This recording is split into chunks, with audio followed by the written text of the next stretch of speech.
नमस्कार। आपका अखबार के इस अंक में आपका स्वागत है। मैं हूं प्रदीप सिंह। राजनीति में समय से पहले और राजनीतिक हैसियत से ज़्यादा अगर आपको मिल जाए तो अक्सर ये होता है कि लोगों के पांव ज़मीन से उखड़ जाते हैं, वो हवा में उड़ने लगते हैं। उनको लगता है कि जो कुछ उनको मिला है दरअसल उनकी काबिलियत के कारण मिला है, उनकी क्षमता के कारण मिला है, उनकी योग्यता के कारण मिला है। वो बाकी चीज़ें भूल जाते हैं कि किन परिस्थितियों में जो उनको मिला वो किन परिस्थितियों में मिला, क्यों मिला, उसके पीछे और क्या कारण हैं। इन सब का एहसास उनको नहीं रह जाता। और ये अक्सर ऐसे लोगों के साथ होता है जिनको पहली बार इस तरह का मिलता है। तो संघर्ष करके अगर आप उस तरह से नहीं आए हैं, लंबा संघर्ष नहीं किया है, राजनीति में दरी बिछाने से कुर्सी लगाने से शुरू नहीं किया है, तो ये होने की संभावना या कहें कि आशंका ज़्यादा रहती है। आज मैं बात कर रहा हूँ बिहार के नेता और केंद्रीय मंत्री चिराग पासवान की। चिराग पासवान रामविलास पासवान के बेटे हैं। उनका राजनीति में सबसे बड़ा योगदान, सबसे बड़ी उनकी उपलब्धि यही है कि वो रामविलास पासवान के बेटे हैं। उनके पिता की मृत्यु के बाद चाचा से उनके मतभेद हो गए और 2020 के चुनाव में उन्होंने अभियान चलाया नीतीश कुमार के खिलाफ कि मुख्यमंत्री पद से हटा कर रहूँगा, इनको मुख्यमंत्री नहीं बनने दूंगा। तो उनके अभियान का जनता दल यूनाइटेड को नुकसान हुआ।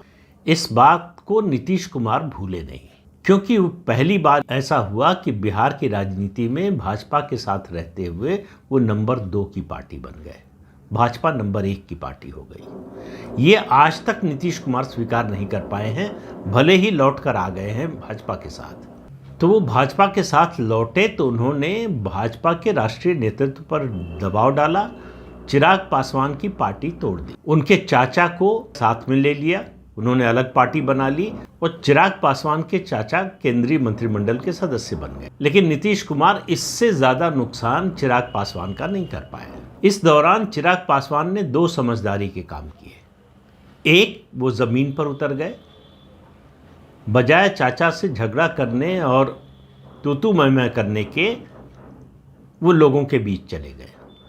दूसरा, इतना सब होने के बावजूद कि उनकी पार्टी तोड़ ली गई, उनके चाचा को केंद्रीय मंत्रिमंडल में जगह मिल गई, उनसे उनके पिता का जो घर था सरकारी आवास वो खाली करा लिया गया। चिराग पासवान अपने को लगातार प्रधानमंत्री नरेंद्र मोदी का हनुमान कहते रहे। तो भाजपा और प्रधानमंत्री नरेंद्र मोदी के प्रति अपनी जो वफादारी है उसका वो प्रदर्शन लगातार करते रहे। नतीजा ये हुआ कि 2024 के चुनाव से पहले भारतीय जनता पार्टी ने चिराग पासवान के गुट को एनडीए में शामिल कर लिया और 5 सीटें लोकसभा की बिहार में चिराग पासवान की पार्टी को दे दिया। 5 की 5 जीत गए। अब चिराग पासवान को लगा कि ये 5 सीट दरअसल उनकी उपलब्धि है, उनको लगा कि ये उनकी राजनीतिक कमाई है। और उसके बाद जो हुआ, उसके बाद चूँकि भारतीय जनता पार्टी की सीटों की संख्या कम हो गई, 303 से घटकर 240 पर आ गई, तो सहयोगियों की ज़रूरत थी। चिराग पासवान को कैबिनेट मिनिस्टर का दर्जा दे दिया गया। मुझे लगता है कि अगर बीजेपी 300 पार होती तो शायद उनको कैबिनेट मिनिस्टर का दर्जा नहीं मिलता, सरकार में भले ही शामिल हो जाते।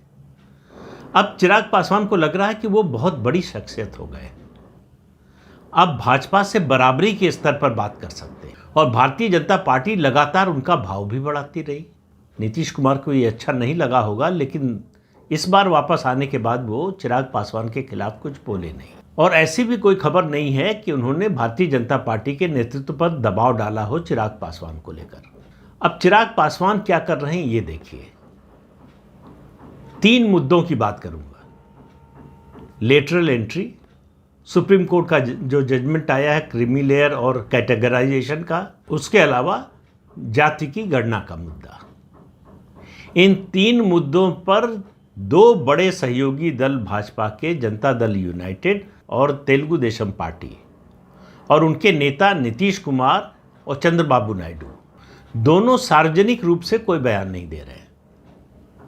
इसके बावजूद कि नीतीश कुमार जब भाजपा के साथ नहीं थे तभी बिहार में जाति की गणना करा चुके हैं, लेकिन चिराग पासवान को लग रहा है कि अब तो उनका कद बहुत बड़ा हो गया है, मंत्रिमंडल का सदस्य होते हुए भी जो मंत्रिमंडल में जो प्रस्ताव पास हुआ क्रीमी लेयर को लेकर, सुप्रीम कोर्ट का जजमेंट आने के बाद केंद्रीय मंत्रिमंडल ने प्रस्ताव पास करके कहा कि वो सुप्रीम कोर्ट की इस सलाह से, इस ऑब्जर्वेशन से सहमत नहीं है।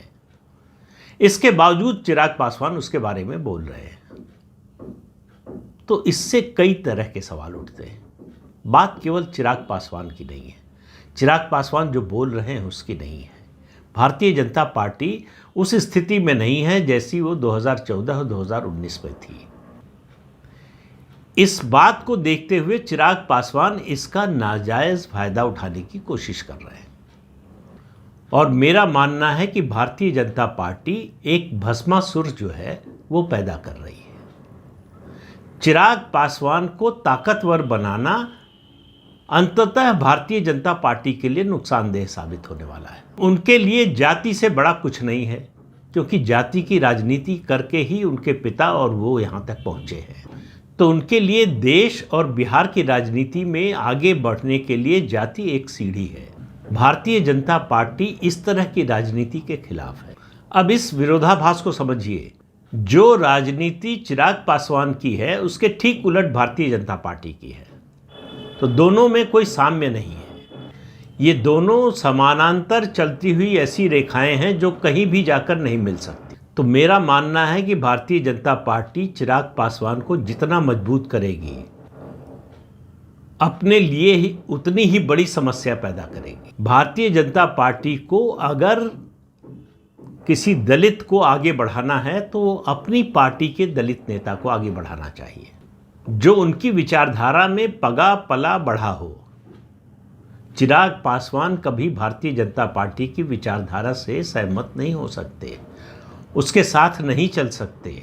जिस दिन वो ये तय करेंगे कि भारतीय जनता पार्टी की विचारधारा के साथ चलना है, उस दिन उनको अपनी पार्टी का विलय करना पड़ेगा भारतीय जनता पार्टी में, क्योंकि एक ही वैचारिक आधार की दो पार्टियां चल नहीं सकती, छोटी हो या बड़ी हो। और ये बात चिराग पासवान को भी पता है।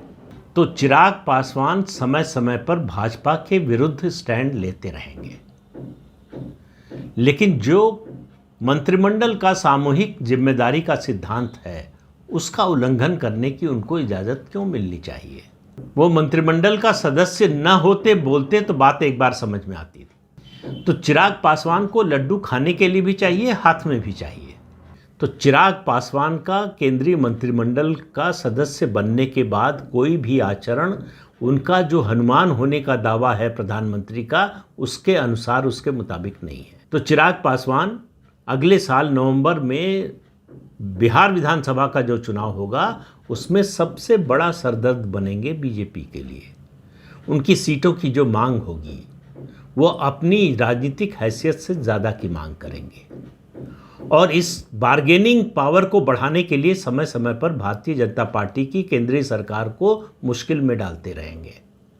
तो चिराग पासवान को बढ़ाने की नहीं, उनके पर कतरने की ज़रूरत है। चिराग पासवान अपना लोकसभा का चुनाव भारतीय जनता पार्टी की मदद के बिना नहीं जीत सकते। ये उनकी वास्तविक राजनीतिक हैसियत है।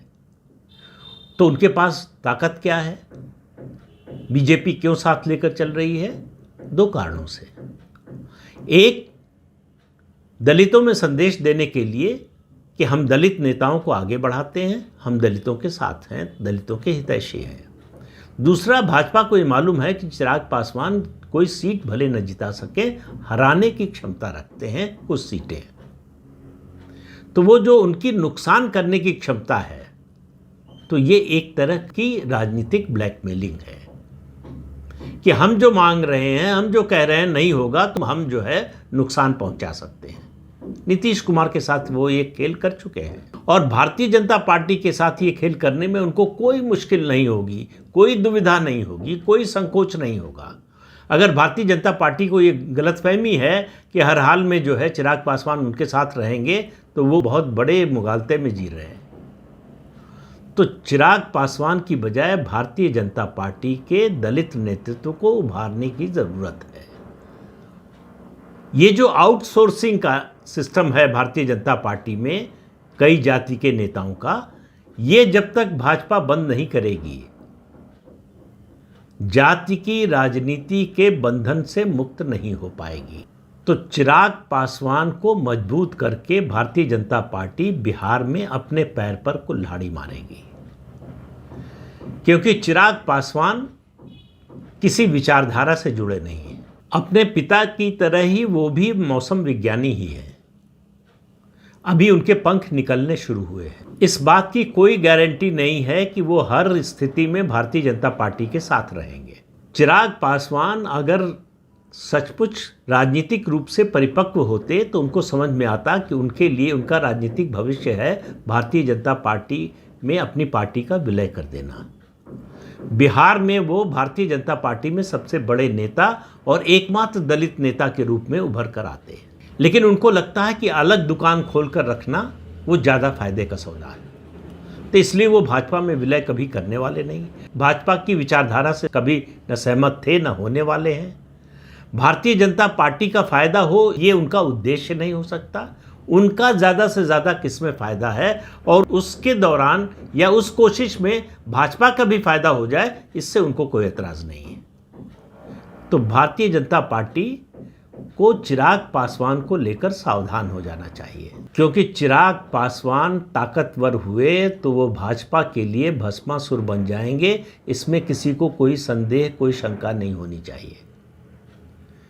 तो इस अंक में इतना ही। अगले अंक में फिर मिलेंगे किसी नए मुद्दे के साथ। तब तक के लिए अनुमति दीजिए। आपसे अनुरोध है कि ये चैनल देखिए, शेयर कीजिए, लाइक कीजिए और सब्सक्राइब जरूर कीजिए। नमस्कार।